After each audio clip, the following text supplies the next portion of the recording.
Alright, what's going on, everybody? This is me again, basically. I want to talk about something that I've been playing for a while, and by the description, you probably already know what it is.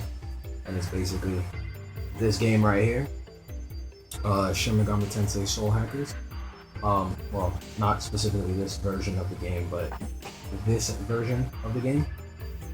I want to talk a little bit about this game, mostly because you guys already know that I'm playing it right now as we speak, and this isn't this isn't a review. I don't want to do a review on a game that everybody has pretty much made a review about. I'm pretty sure. I pretty much want to stay away from making reviews. Period. This is more gonna be a let's say sort of like a halfway impressions video. I want to do impressions more. I would say about, let's say if I'm playing a game, it would be more of like my struggles through the game, other than doing a review. I find you can find reviews everywhere, so this is more of my personal feelings about how I feel towards the game, and you know, my issues and my positive notes on the game. Um, I'm not finished with the game. I'm pretty much. I think I'm at the end. I'm not sure, but I have to say I really like this game. I really enjoy it. I love this game. When I first bought it, I didn't know what I was getting myself into. I wasn't sure at all what I was getting myself into, because it's pretty much the oldest Shin Megami game that I've played for the first time ever. I recently started Shin Megami Tensei 1, but that's pretty old, and I started that, but I want to talk about this one, so I don't get sidetracked. I like this game. I really, really like it.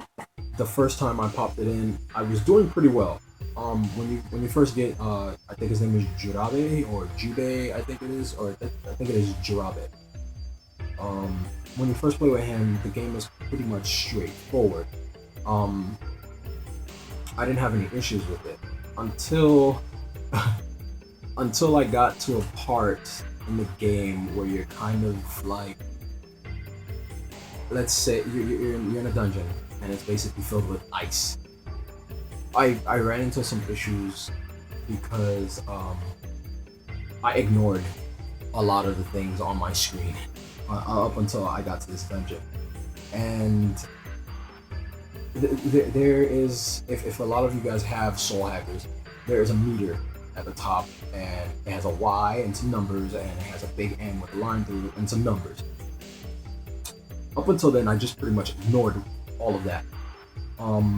It wasn't until I kind of got stuck in this dungeon. I'm walking through the ice dungeon, and all of a sudden, I noticed that my screen just starts flashing out of nowhere. It just starts flashing. I'm like, okay, that's weird. My screen's flashing. Okay. Usually in RPGs, you think that your character is poisoned, and that's exactly what I thought. I thought my character was pretty much poisoned. I didn't know what was going on, so I checked my status screen. Nobody in my party had, a poison ailment. Period. But I used an antidote on my characters anyway. I actually don't think that it allows you to do that if no one's poisoned, but I think I did. Wasted an antidote. And I was like, okay, fine. So I go walking through the dungeon, and the screen just continues to flash. I go back in my status screen, and two of my demons are dead. Out of nowhere. So I'm just kind of pondering. I'm like, okay, this is weird. Two of my demons just died out of nowhere. Alright. So I ended up going to the store, wasting money to revive my demons, only for me to go right back into the same dungeon, for the screen to start flashing all over again, and my demons die right away. So I kind of got stuck after a while, and I was just discouraged from playing the game because I couldn't figure out what was going on. I didn't figure anything out. Then I had to go old school. I had to actually read the manual. I haven't read a video game manual in quite some time. It's been a couple of years since I've actually had to read a game manual. I actually had to go into the game manual and read what was wrong with my characters, and it didn't tell me. So I was just like, okay, let me think this through. So I loaded one of my saves, and I just kind of stared at those two, at Y and at M at the top. The Y I figured out was pretty much, yen for money.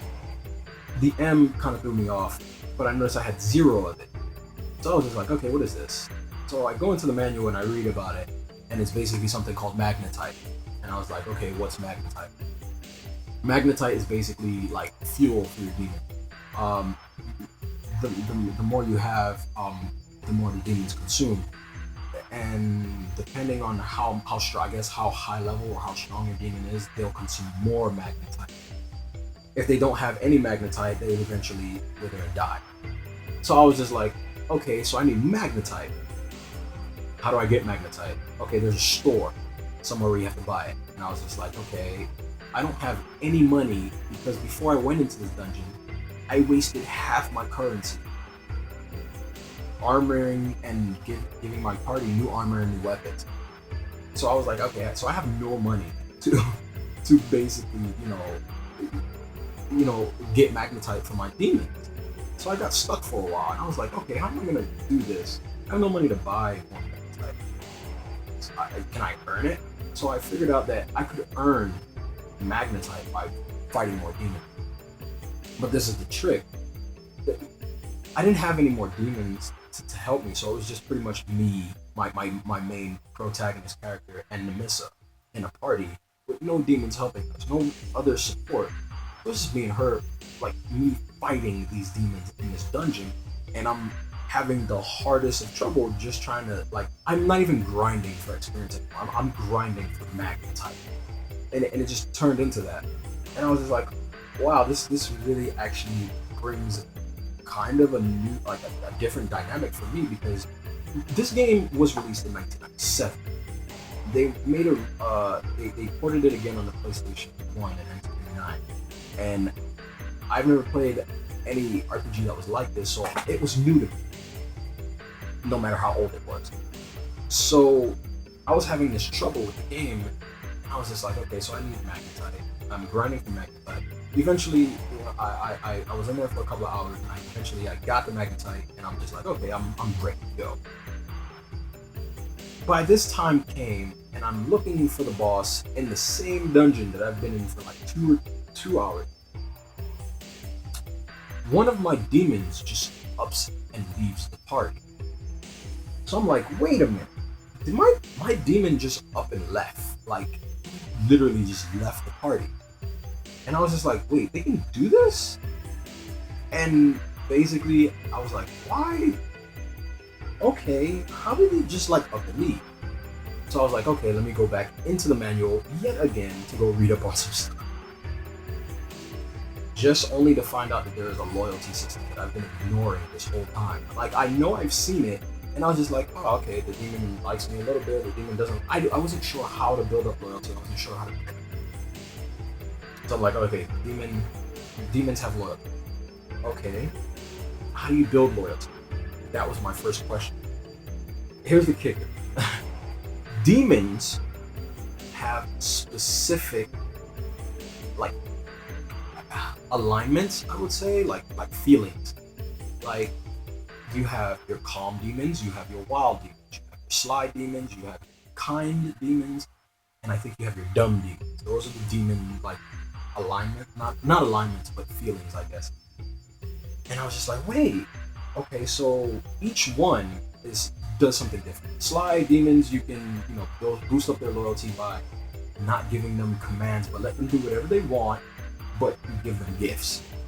Then you have kind demons that love to buff up the party, but they don't like to be told to, I guess, attack enemies. They basically like to stay in defensive mode. And so on. I don't really want to spoil too much because I want you guys to go out and try it. But it just brought another strategy to the game, and I was just like, wow, okay, so now I got magnetite that I have to work on, and now I got like feelings involved, and I was just like, okay, so this is weird. This is getting very, very like weird. now that I have to worry about my demons like overall feelings. Then after a while, like I noticed that I was talking to certain demons at some points in the game, and then for some reason, that same demon I couldn't talk to. Only to find out that I had switched out a demon before that could talk to them because of their ailment or their alignment. I'm sorry, their alignment. There's a bunch of alignments. There's three. There's light and dark, neutral. Now, for each side, there is a lawful dark, there's a lawful light, and there's neutral, or neutral dark, or light, dark. There's a lot. That's all I gotta know. That's all you gotta know is that there's a dark and there's a light, but there's like an evil dark and an evil light, or a light evil, or something like that. It's weird. But depending on what alignment your demons have in the group, they are more easier to talk to when you're talking to other demons and trying to recruit. And I was just like, wait, there's more strategy to this game. And it's like they just start throwing stuff at you. And it's just like, at first it's overwhelming. And for me, I don't know if anybody else has felt like that. You get a little discouraged after a while because you're not really sure what you can do, but it's weird. It's kind of like I was discouraged and I stopped playing the game for like a month because I didn't want to play it anymore. And I was just like, but for some reason I just saw it on my shelf and it just kind of bugged me. I was like, I want to keep playing that game because I like the world. The world is amazing. The whole sci-fi 90s punkish thing, like cyberpunk, it looks really cool. I really like the world. I'm really enjoying the game, but it's just weird, like the stuff that it put me through just to get used to it. But I'm really enjoying it, and hopefully I'm almost done. If I can get through this dungeon that I'm in that has like a lot of floors, and it's one of the biggest dungeons that I've been in so far, so I'm assuming it's the very, very last one. And I hope it is because I want to move on to the next game that I have, the next Shin Megami Tensei game, because I'm playing 5 Shin Megami Tensei games all together right now. I'm playing this, and at the same time I'm playing Persona 3, and I'm playing one of the Raido Kusunoa games. I'm playing Shin Megami Tensei 1, and I want to play, I think, Strange Journey. And then right after I play that, I want to play Double Sun. My backlog is pretty much like built, like with games, SMT games that I want to do. But I'm almost done with this. I pretty much just wanted to share my impression with you guys about how I'm doing in this game and how it's fun. I do recommend this, but it's really good. I really enjoy it. And I guess that's pretty much my impression of the game. It's good. I like it. Alright, so I'll see you guys next time when I upload the video. Alright, next one should probably be this one.